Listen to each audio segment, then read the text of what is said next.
Hello students, स्वागत है आप सभी का वोल्केनो आईएएस के इस प्लेटफॉर्म पे। स्टूडेंट्स, अगर हम बात करें इस लेक्चर की तो ये लेक्चर हमारा डेली करंट अफेयर का डिस्कशन लेक्चर है।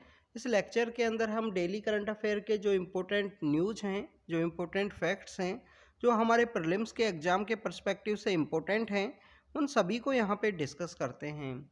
स्टूडेंट्स, अगर हम बात करें आपके प्रीलिम्स के एग्ज़ाम के लिए तो 2023 का जो प्रीलिम्स का एग्ज़ाम है उसके लिए काफ़ी कम समय बचा है।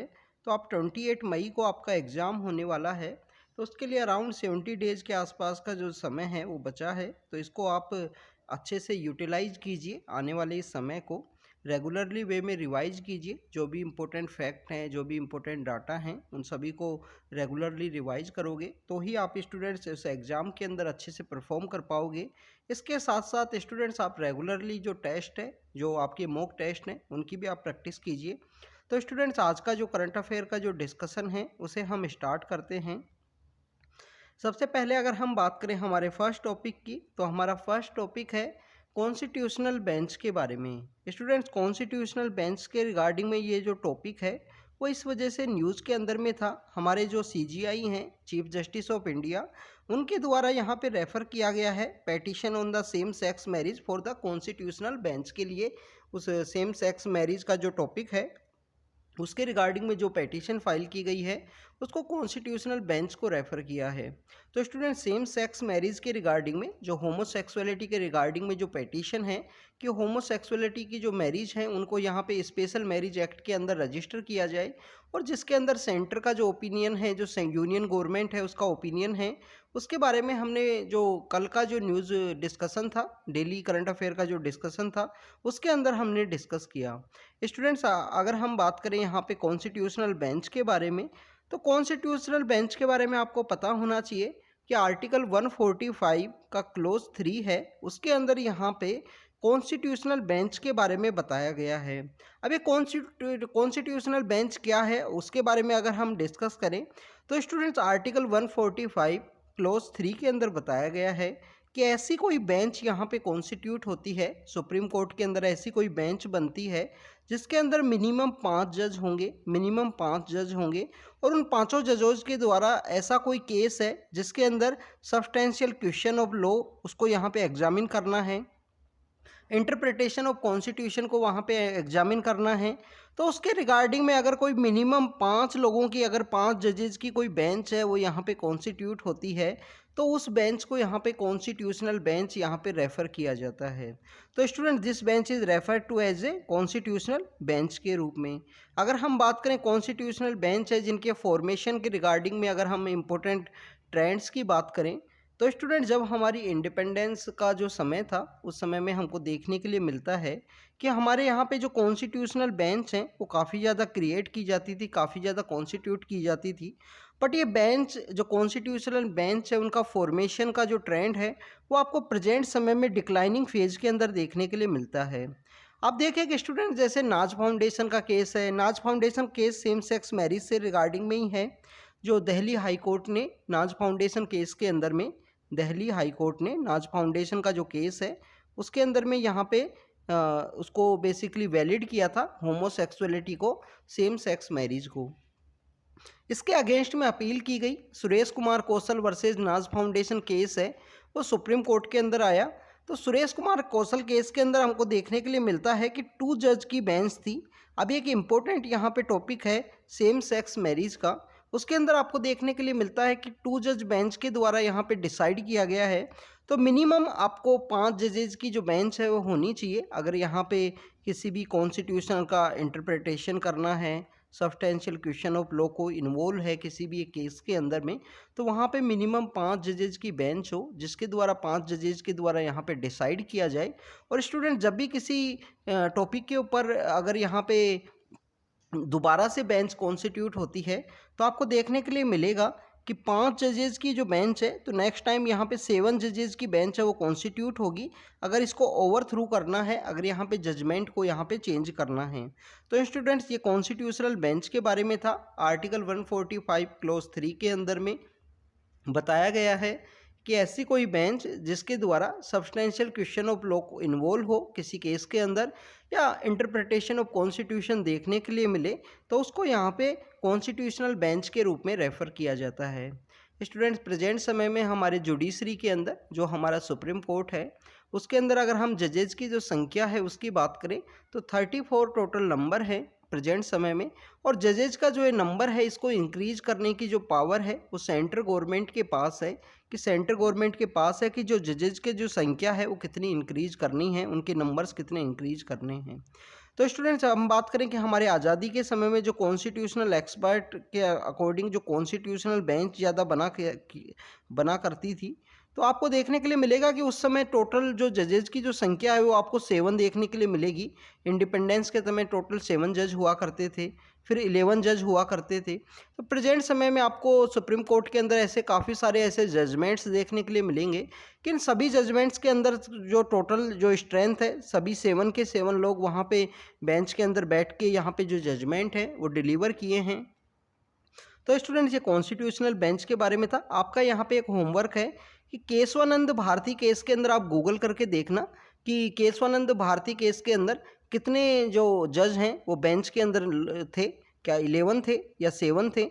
ये आप ज़रूर गूगल करके देखना, आपको पता लगेगा कि कितने जजेज की जो बेंच है वो कॉन्स्टिट्यूट हुई है। तो केशवानंद भारती केस के अंदर बेंच के अंदर कितने जज हुआ करते थे, कितने जजेज हुआ करते थे, इसके बारे में आप गूगल करना और कमेंट सेक्शन के अंदर आप बताना। स्टूडेंट्स, अगर हम बात करें नेक्स्ट टॉपिक की, नेक्स्ट टॉपिक है कि कोची के अंदर केरल के अंदर जो अभी रिसेंटली फायर का एक इंसिडेंट सामने आया, उसकी वजह से यहाँ पे नेशनल ग्रीन ट्राइब्यूनल है वो न्यूज़ के अंदर में था। स्टूडेंट, सबसे पहले तो आपको पता होना चाहिए कि कोची के अंदर यहाँ पे एक जो डंपिंग साइट है वहाँ पे जो फायर का जो इंसिडेंट है वो सामने आया है। तो वहाँ पे जो स्टेट लेवल मॉनिटरिंग कमेटी है उन सॉलिड वेस्ट मैनेजमेंट के ऊपर जो स्टेट लेवल मॉनिटरिंग कमेटी है उसके द्वारा नेशनल ग्रीन ट्राइब्यूनल के द्वारा एक कमेटी है वो कॉन्स्टिट्यूट की गई है। कमेटी के द्वारा यहाँ पे अपने फाइंडिंग के अंदर सामने आया है कि जो कॉरपोरेशन है, कोची कॉरपोरेशन है, वो रिस्पॉन्सिबल है यहाँ पे जो डंप साइट है वहाँ पे फायर के इंसिडेंट के लिए। तो स्टूडेंट्स, ये बेसिकली यहाँ पे प्रेजेंटली जो न्यूज़ है उसके बारे में था। अगर हम बात करें ट्राइब्यूनल्स की, तो ट्राइब्यूनल्स को हमारे कॉन्स्टिट्यूशन के अंदर 42nd जो कॉन्स्टिट्यूशन अमेंडमेंट एक्ट है 1976 का, उसके अंदर डिफाइन किया गया है।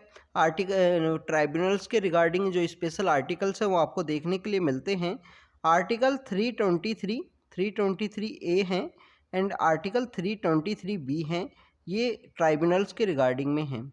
आर्टिकल 323 ए आपको देखने के लिए मिलेगा एडमिनिस्ट्रेटिव पर्पज ऑफ ट्राइब्यूनल हैं। आर्टिकल 223 बी जो है वो आपको अदर पर्पज ऑफ ट्राइब्यूनल के रिगार्डिंग में देखने के लिए मिलेगा। आर्टिकल 315 से लेकर 323 के जो आर्टिकल्स हैं ये यहाँ पे union public service commission and state public service commission के रिगार्डिंग में हैं। आर्टिकल 324 आपको हमारा इलेक्शन कमीशन है उसके रिगार्डिंग में आपको देखने के लिए मिलता है। तो article 323 A and article 323 B, जिनको कि 42nd कॉन्स्टिट्यूशन अमेंडमेंट एक्ट के थ्रू ऐड किया गया, इंसर्ट किया गया हमारे कॉन्स्टिट्यूशन के अंदर, वो ट्राइब्यूनल्स के रिगार्डिंग में इम्पोर्टेंट आर्टिकल्स हैं। अगर हम बात करें नेशनल ग्रीन ट्रिब्यूनल की, तो एनजीटी जो है यहाँ पे इन्वायरमेंट के रिगार्डिंग में जो स्पेशल केसेस हैं प्रेजेंट समय में जो हमारे यहाँ पे वाइड इन्वायरमेंट के जो इंसिडेंट्स हैं वो देखने के लिए मिलते हैं, किस तरीके से यहाँ पे क्लाइमेट चेंज का जो इशू है, ग्लोबल वार्मिंग है, इस वजह से जो क्लाइमेट के जो इन्वायरमेंट के जो केसेस हैं उनको एक सेपरेट कोर्ट है, जो सेपरेट इंस्टीट्यूशन है, उनके द्वारा डील किया जाना चाहिए। इसलिए नेशनल ग्रीन ट्रिब्यूनल है उसे 2010 के समय में क्रिएट किया गया नेशनल ग्रीन ट्रिब्यूनल एक्ट के थ्रू। स्टूडेंट्स, यहाँ पे इन्वायरमेंट प्रोटेक्शन के रिगार्डिंग में जो केस हैं उनको यहाँ पे डील किया जाता है एनजीटी के द्वारा। ट्राइब्यूनल यहाँ पे बेसिकली जो सीआरपीसी का जो यहाँ पे बाउंडेशन है उसके ऊपर बाउंड नहीं होता है। सीआरपीसी जो कोड ऑफ सिविल प्रोसीजर है 1908 का, उसके अकॉर्डिंग में नहीं वर्क करता है।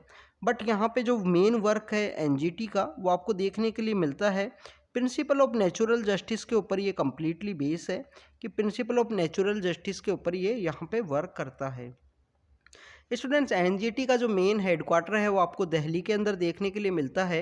इसके अलावा आपको रीजनल ऑफिस भी आपको देखने के लिए मिलते हैं, जैसे कि भोपाल के अंदर, मध्य प्रदेश भोपाल के अंदर भी एनजीटी का जो ऑफिस है वो सिचुएटेड है। स्टूडेंट्स अगर हम बात करें नेक्स्ट टॉपिक की, नेक्स्ट टॉपिक यहाँ पे इलाहाबाद हाई कोर्ट के अंदर किसी एक पर्सन के द्वारा जो पिटीशन है वो फाइल की गई है। तो उसके अंदर इलेक्शन कमीशन के द्वारा यहाँ पे जजमेंट अपना जो ऑर्डर है या इलेक्शन कमीशन के द्वारा अपना ओपिनियन दिया गया है कि उनके द्वारा किसी भी कास्ट बेस्ड पॉलिटिकल रैली है उसको यहाँ पे बैन नहीं किया जा सकता, ये बताया गया है इलेक्शन कमीशन के द्वारा। स्टूडेंट सबसे पहले आपको पॉलिटिकल पार्टीज़ के रजिस्ट्रेशन के बारे में पता होना चाहिए। जो रिप्रेजेंटेशन ऑफ पीपल्स एक्ट है उसका सेक्शन 29A है, उसके थ्रू यहाँ पे पार्टीज़ को रजिस्टर किया जाता है। तो इलेक्शन कमीशन जो हमारी कॉन्स्टिट्यूशनल बॉडी है उसके द्वारा जजमेंट दिया गया, उसके द्वारा अपना ओपिनियन बताया गया कि उनके द्वारा किसी भी पॉलिटिकल पार्टी को यहाँ पे डी रजिस्ट्रेशन करने का जो कॉन्सेप्ट है वो नहीं देखने के लिए मिलता है कमीशन के पास में। अगर एक बार कोई पॉलिटिकल पार्टी रजिस्टर है तो उसको यहाँ पे कोई भी प्रोविज़न नहीं देखने के लिए मिलता है कि उसको कैंसिल किया जाए या डी रजिस्टर किया जाए। ये आपको यहाँ पे इस न्यूज़ के अंदर देखने के लिए मिलता है। तो article representation of people's act का जो सेक्शन 29A है वो basically registration of political party के बारे में है। तो स्टूडेंट्स आज के न्यूज़ के डिस्कशन में हमने पॉलिटिकल पार्टीज़ के रजिस्ट्रेशन एंड डी रजिस्ट्रेशन के बारे में देखा, नेशनल ग्रीन ट्रिब्यूनल के बारे में डिस्कस किया और डिस्कस किया कॉन्स्टिट्यूशनल बेंच के बारे में जो आर्टिकल 145 का क्लोज 3 के अंदर डिफाइन किया गया है और मिनिमम 5 जज होने चाहिए। तो स्टूडेंट्स यह आज का हमारा करंट अफेयर का डिस्कशन था। हम कंटिन्यू इसी तरीके से आपको अपडेट करते रहेंगे। Thank you students, thank you very much.